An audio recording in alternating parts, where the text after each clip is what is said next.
Bem, pessoal? Tudo jóia? Como é que passaram a semana? Tudo bem, né? Então, fizeram o exercício lá da fotografia? É muito interessante, né? A gente vê como que a luz, ela causa mesmo mudança de cor, né? Então, esse foi o principal motivo, né, que moveu os impressionistas a criarem essa nova estética que a gente vai ver aí depois do realismo. Então aqui tem uma abordagem aqui na página 136 que ele fala assim, ó, imagina que alguém chega para você e fala assim, olha, você saiu numa fotografia lá daquela rua, você não estava passando lá nesse momento tal? Aí você fala, não, eu realmente eu passei por lá. Aí você, nossa, dá aquela curiosidade, você corre lá para ver se encontra, né? Se encontra ali naquela fotografia a sua imagem ali. Mas não foi isso que aconteceu com a maioria das pessoas no ano de 1897, quando elas viram uma pintura do Camille Pissarro. Quando elas viram aquela pintura dele ali do Boulevard ali em Paris, elas falaram, não, isso aí eu não tô, isso aí é uma mancha. Nada a ver, isso aí não é a pessoa, não, isso aí é um monte de mancha que tá aí. Então, o Gombrich, que é um grande historiador aí contemporâneo, né, historiador da arte, ele fala que esse momento aí que os impressionistas criaram, essa nova maneira de representar a realidade, ela foi assim uma grande ruptura que teve na história da arte, né? Porque antes o que eu tinha? Eu tinha o desenho, né? Que a escola neoclassicista, romantista e realista, elas trabalham com desenho. Agora não vou mais ter linha, mas sim eu vou ter manchas, né, que vão sugerir formas. Então isso aí foi a primeira vez na história da arte que teve essa ruptura, né, dentro da linha aí. Que foram anos, milênios, centenas de anos, né, de arte acadêmica, de desenho linear, rompidos agora com os impressionistas. Agora, uma questão foi levantada. Se a máquina fotográfica ela registra com tanta perfeição, né, a realidade, qual que vai ser o papel dos artistas daqui para frente? Será que não vai mais ter espaço para pintura, já que agora a máquina fotográfica ela registra com perfeição os momentos? Mas não foi isso que aconteceu. Por quê? Em primeiro lugar, como nós já vimos lá atrás, toda vez que você tira uma fotografia, ela tem algo pessoal do artista ali. E outra coisa, na pintura, o que a pintura revela também? Que tem muitas questões com relação à percepção da realidade que estão o quê? Além daquilo que a fotografia pode revelar, né? Tá bom? Então é interessante se a gente for pensar desse ponto de vista aí. Então aqui na página 138 nós temos uma obra aqui que é de um grande impressionista, né? Do Claude Monet. É uma obra famosa aí, da mulher dele com o filho ali, tem um vestido, né, esvoaçante ali naquele campo, cheio de flores amarelas, o céu azul atrás, uma dama, né, chique, com um guarda-chuva, com sombrinha no caso, né, uma sombrinha, esse céu nebuloso aí. Então, o que ele fala? Para a gente comparar dois fragmentos aqui, o A e o B, e outros dois fragmentos, o C e o D. Se eu observar o fragmento A e o B aqui, será que eu consigo perceber qual deles que é um fragmento da sombrinha e qual deles que é um fragmento da vegetação? E se eu olhar aqui no B, no C e D, será que eu percebo qual deles que mostra o fragmento do vestido e qual deles que é o fragmento da nuvem? O que vocês acham que dá para perceber aí? Então a gente percebe que a realidade visual que os artistas queriam captar, ela estava além daquilo que os olhos, a olho nu você consegue ver, né? Então era essa a busca principal dos impressionistas, né?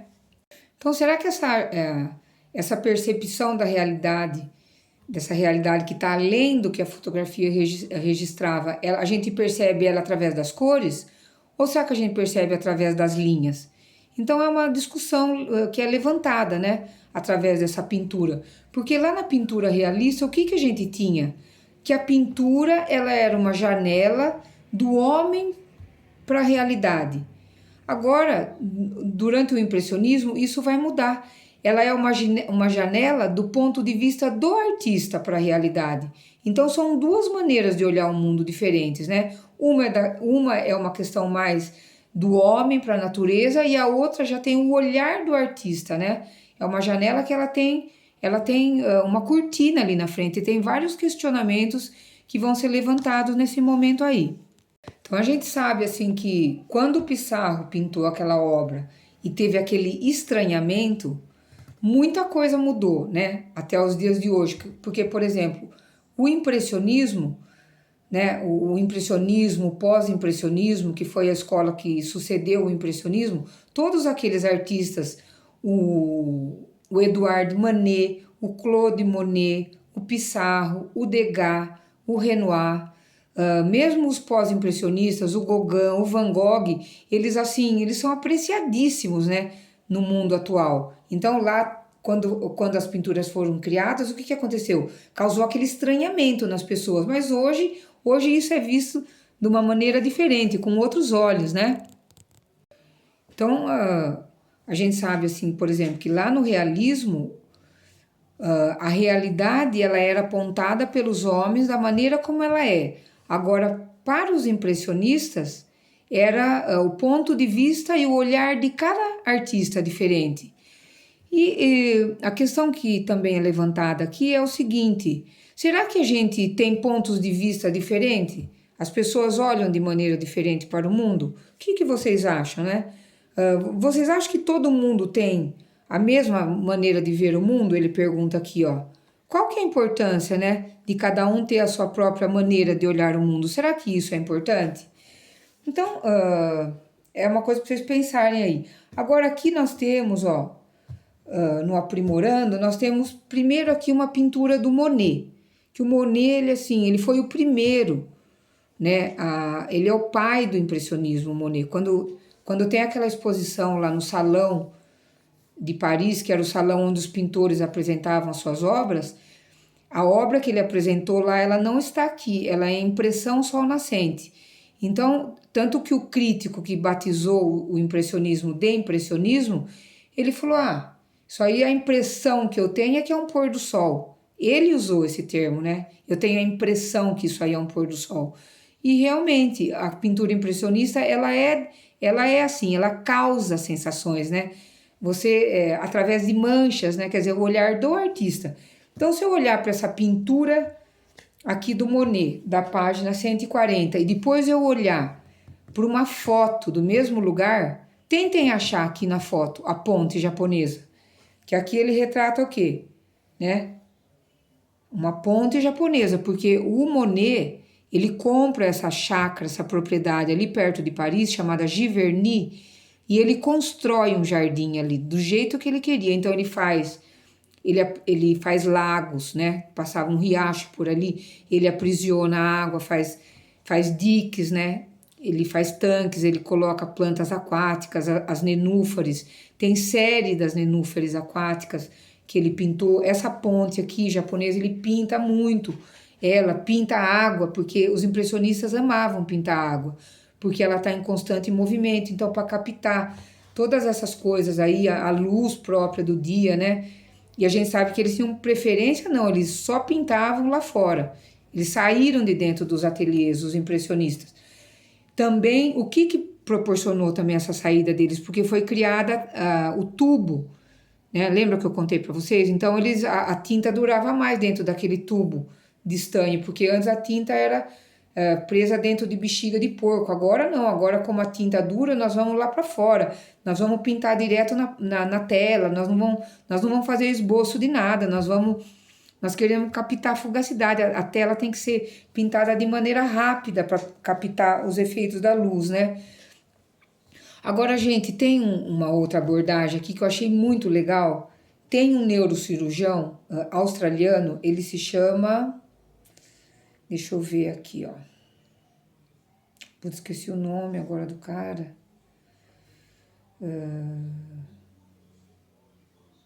Um artigo publicado. Noel Noel Dunn. Olha só, isso aí é um artigo de 2003, né? 100 anos depois. Que o impressionismo foi lá no final do século XIX, mais de 100 anos até. Ele fala que o Monet, ele pintava desse jeito porque ele era míope. E o que o míope enxerga? O mundo desfocado, né? Todo míope enxerga o mundo desfocado. Porque o Monet, gente, a miopia dele, todo mundo sabe que ele era míope, né? Mas a miopia dele, ela foi ficando, se agravando de tal ponto que no final da vida dele ele já estava cego, ele não enxergava mais. Até quando veio a exposição do Monet aqui pro Brasil, lá no MASP, eu cheguei a ver a exposição. Ele pintou tanto essa ponte japonesa aqui, que ele estava tão acostumado com aquele tamanho de tela e a pintar aquela ponte. Vocês não imaginam, gente, ele pintou aquelas obras que eu cheguei a conhecer lá no MASP, ele era cego. Não dá para acreditar que uma pessoa cega pudesse fazer aquilo. De tanto que ele insistia nesse tema, né? Então, esse cara aqui, ele fala isso, que o Monet, ele era míope, por isso que ele pintava manchas desse jeito, desde o começo. Mesmo usando óculos, ele nunca enxergou, de fato, a realidade como ela é, né? E, e isso é interessante por quê? Porque a realidade, ela é subjetiva também. O que significa isso, a realidade ser subjetiva? Objetivo é aquele que você vê, por exemplo, eu tô vendo essa xícara aqui, eu tô vendo aquela árvore ali fora, eu tô vendo. Agora, por trás disso, existe a subjetividade, que é o que? O olhar de cada um para cima daquele elemento que você está contemplando, né? Então, isso, assim, é uma coisa interessantíssima, né, gente? Então, será que o Monet, ele não enxergava mesmo desde sempre, né? O olhar dele era desfocado, por isso que ele criou isso, mas a gente sabe que não, porque eles desenvolveram toda uma teoria, né? Uma estética de técnicas impressionistas, do que eles queriam através dessa representação, dessas maneiras diferentes de olhar para a realidade aí, tá bom? Então não era nada, não era só isso não, que o Monet era míope, né? Porque vocês não viram o Pissarro lá? Sabe que o Pissarro era míope também? Sabe que o Degas também era míope? Sabe que o Renoir era míope? Porque todos eles tinham essa mesma linha dentro da pintura. Bom, aqui já vem exercícios e, gente, eu particularmente, assim, eu amo o impressionismo, essa estética. Por quê? Porque o impressionismo, ele abriu caminho para as vanguardas europeias. Foram os primeiros artistas a ter essa ousadia de falar, não quero mais pintar academicamente, já tem a máquina fotográfica, vamos mudar a maneira de olhar o mundo. E aí o que aconteceu? Foram abrindo campos de pesquisa, né? Surgiram os fauvistas, que estavam preocupados em retratar a cor e a realidade de maneira distorcida. Às vezes você olha para um negócio que é vermelho, mas conforme a luz bate, você acha que é azul. Isso é totalmente provável que aconteça, né? Assim, dentro das percepções de cada pessoa. Aí outros, os expressionistas, queriam pintar com mais emoção, os futuristas de uma outra maneira, outras pesquisas, os cubistas, outras pesquisas. Todas essas aberturas que aconteceram foi graças a esses pioneiros aí, né? Com essa ruptura da linha, os impressionistas, né? Abriram campo para novas pesquisas que foram surgindo aí, que a gente chama de vanguardas europeias. Agora aqui, pessoal, na página 144, uma volta, que vamos voltar a falar do Sebastião Salgado, né? O Sebastião Salgado, ele, assim, ele é fantástico, gente. O que ele fala aqui, ele fala também que a fotografia, ela representa a realidade, né? Do jeito que ele trabalha a fotografia. Então, eu vou ler aqui uma coisa que ele deixou escrito. Quando se trabalha depressa, que era o que os impressionistas faziam, trabalhar depressa para captar a luz. Quando se trabalha depressa, o que se põe nas fotos é o que você traz consigo, as suas próprias ideias e conceitos. Quando se gasta mais tempo num projeto, você aprende a entender os seus sujeitos. Chega um momento em que é você que está tirando as fotos. algo especial acontece entre o fotógrafo e as pessoas que está sendo fotografadas, né? Elas é que estão lhe dando as fotos. Então, o que ele fala? Isso aí vai no sentido oposto do que os impressionistas falavam. Os impressionistas falavam que existe muito mais coisas por trás de um olhar fotográfico. E aqui ele fala não. Ele fala que não. Ele fala que a fotografia, ela registra a realidade como ela é. Principalmente o quê? Aquilo que eu falei para vocês, do fotógrafo profissional, dele escolher muito bem, né? Antes dele, ele vai escolher, essa luz aqui tá interessante, esse ângulo, se eu for ali vai criar um outro tipo de textura com esse tipo de iluminação. Então é exatamente isso que ele fala. O que ele fala está em sentido oposto ao que os impressionistas criaram. Interessante, né, gente? E a fotografia, ela que impulsionou os impressionistas a darem esse passo aí para o novo, tá bom? Então, pessoal, se ficou alguma dúvida, eu quero o seguinte, que vocês leiam o texto na íntegra, né? Porque o nosso assunto já vai acabando por aqui. E aqui, ó, tem vários sites que vocês podem ver as fotos do Sebastião Salgado. Eu quero que vocês vejam, né? Vocês acessem aqui essas fotos, porque o que eu vou deixar de tarefa essa semana para vocês é uma pesquisa sobre o Sebastião Salgado. Ele até sugere aqui para a gente fazer pintura e tal, mas essa semana eu vou deixar só uma pesquisa para vocês, tá bom? E dessa maneira já vou encerrando a nossa aula por aqui, espero que vocês tenham entendido e qualquer dúvida a gente faz um aprofundamento na nossa live, tá bom? Então desejo uma ótima semana para vocês, com muita proteção, tá bom, meus queridos? E um beijo grande para todos. Tchau, tchau.